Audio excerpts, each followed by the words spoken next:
আজকে আমরা একদম ঘরোয়াভাবে খুব চটজলদি এগ রোল বানাবো। আমরা সবাই এগ রোল বানাই।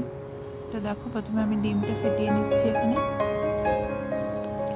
একটু লবণ দিয়ে দেব। খুব সিম্পলি বানাবো। তাওয়াতে একটুখানি তেল দেওয়া হয়েছে, অ্যারাউন্ড 1 চামচ মতো।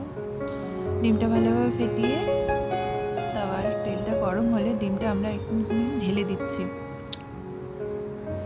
এটা খুবই সিম্পল প্রসেসে, জাস্ট বাড়িতে একটু আলাদা রকম কিছু খাওয়ার জন্য।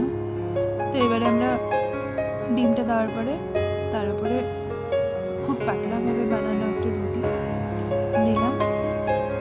রুটিটাকে একটু ফ্লিপ করে দিয়ে তার উপরে আর একটুখানি ডিম লাগিয়ে দিলাম।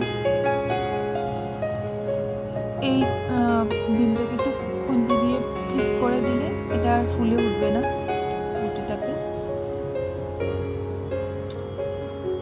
আবার ফ্লিপ করে দিয়ে অন্য দিকটাকে ভালো করে ভেজে নেব।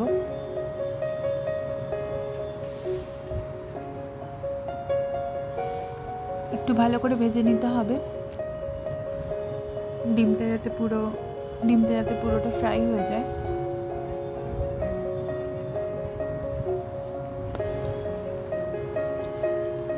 ভালো করে এপাশ ওপাশটা ভেজে নিয়ে তো ব্যাস হয়ে গেল আমাদের এগ রোলের বেস রেডি। এবার এর মধ্যে আমরা পেঁয়াজ দেব, শসা কুচি দেব, লঙ্কা কুচি দেবো। তোমরা চাইলে আরও অনেক কিছুই দিতে পারো, আমরা জাস্ট সিম্পল রাখবো। এবার একটা টিস্যু পেপারে এটাকে মুড়িয়ে নেব, আর ব্যাস আমাদের এগ রোল রেডি। খুবই সিম্পল, কিন্তু খুব টেস্টি হবে। তো চলো, বাই।